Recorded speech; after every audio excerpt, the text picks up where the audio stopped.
찬미 예수님, 오늘도 또 날이 밝았네요. 모든 분들 반갑습니다. 오늘 금요일인데 금요일 날 비 소식이 있다고 이야기를 하네요. 혹시 나가시는 분들 계시면 우산 잘 챙기시고 나가시기 바랍니다. 자, 오늘 제가 할 이야기는 이겁니다. 우리가 고민이 드는 이유 혹은 갈등이 생기는 이유에 대해서 이야기를 하고 싶습니다. 고민이나 갈등이 왜 생길까? 이 고민이나 갈등이 생기는 이유는 내가 무엇인가를 선택해야 되는 상황에 처하기 때문입니다. 이 선택을 했을 때 내가 얻을 것은 무엇인지 또 잃을 것은 무엇인지를 생각하기 때문에 이 갈등과 고민이 생기게 되는 것이죠.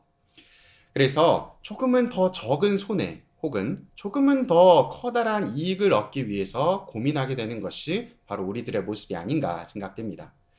그렇게 심사숙고하고 선택을 하게 되는 것이죠. 그런데 여러분들은 이러한 선택이 항상 동일한 선택을 하시나요? 가령 나는 절대로 무단횡단을 하지 않을 거야 라고 하는 생각을 평소에 가지고 계신다고 칩시다. 그런데 이 5살짜리 아이와 같이 장을 보러 갔다가 물건을 한가득 사서 돌아오는 길입니다. 여름에 이 비는 쏟아지고 손은 부들부들 거리면서 힘이 든데 아이는 옆에서 집에 가자고 칭얼거립니다. 스스로도 힘이 들어서 빨리 집에 가고 싶어요. 그런데 이 횡단보도에 이제 다다르게 되는데 횡단보도는 불이 초록불이기는 한데 10초가 남았다고 깜빡거리고 있습니다. 그리고 생각합니다. 지금 아이랑 뛰면 중간에 빨간불로 바뀔 것 같지만 이 비가 오는 날씨에 횡단보도 앞에서 더 기다리느니 뛰는 게 낫겠다. 역시나 횡단보도 중간쯤 건넜을 때 빨간불로 바뀌게 되었고 차들이 막 이제 크락션을 누르기 시작을 합니다. 여러분들은 이런 경험 없으시죠? 네. 내가 평소에 가지고 있는 생각이 있는데 상황에 따라서 변화하는 선택, 이런 경우들 아마 종종 경험해 보지 않았을까 생각됩니다. 한 가지 이야기를 가지고 왔는데요.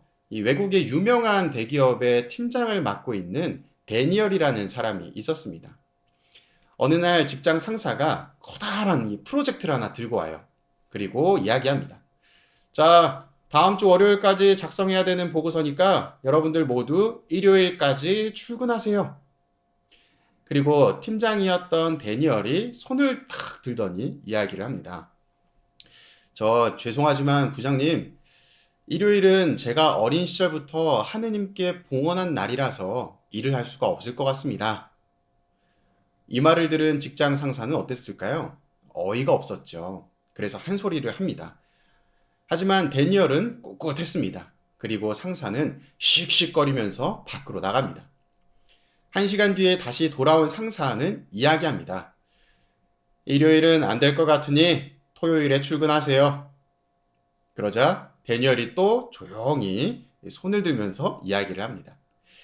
토요일은 가족들과 함께 보내기로 약속한 날이라서 출근하기가 어려울 것 같습니다. 그러자 상사는 좀 전과는 다르게 더 화를 내기 시작합니다. 그러면서 이야기하죠. 가족을 위해서 직장에서 일하는 거 아닙니까? 직장을 위해서 이 정도는 희생해야 되는 것 아닙니까? 그러자 데니얼은 죄송합니다. 저와 한 약속이라 그리고 제 가족과 한 약속이라 어쩔 수 없습니다. 라고 답변하죠. 그렇게 상사는 또 씩씩거리면서 밖으로 나갑니다. 그리고 1시간 뒤에 들어와서 데니얼에게 물어봅니다. 데니얼, 금요일은 일을 하십니까? 이 이야기는 98%의 신념보다 100%의 신념이 지키기 쉽다는 이야기를 전하고 있습니다. 98%는 상황에 따라서 유동적으로 바뀌는 나의 자세입니다. 100%는 말 그대로 확고한 나의 자세이죠. 98%의 신념은 상황에 따라서 언제나 변화하기 쉽고 그때마다 다양한 갈등과 고민이 일어나게 됩니다. 하지만 100%의 확신은 고민도 갈등도 없게 되죠.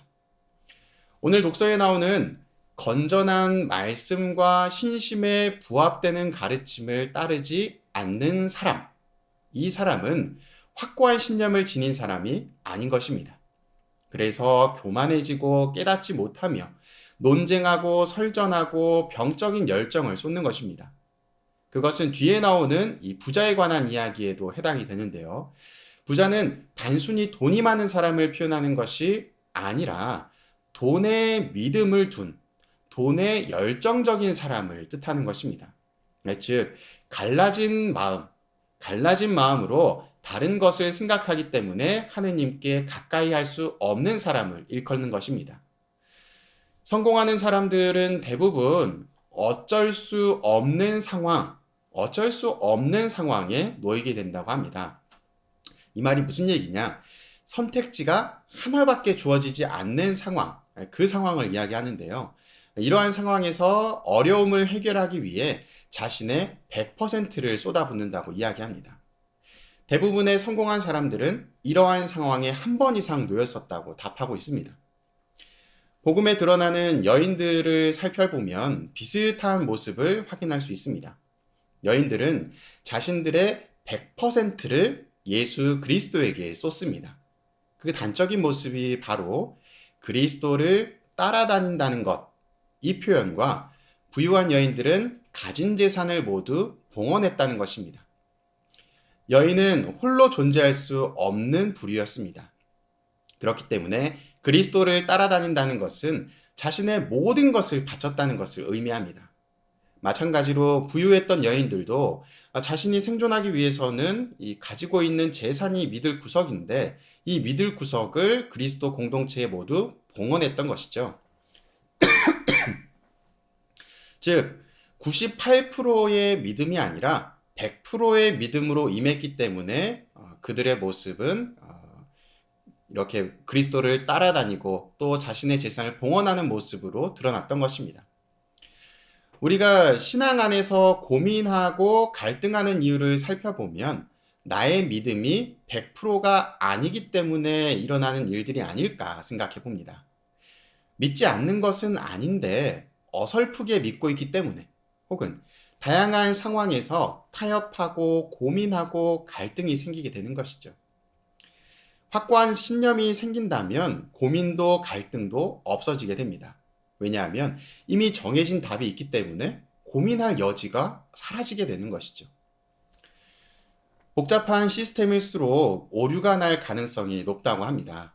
단순한 기계는 고장이 잘 나지 않죠. 우리도 신앙 안에서 조금은 단순해질 필요가 있지 않을까 생각해 봅니다.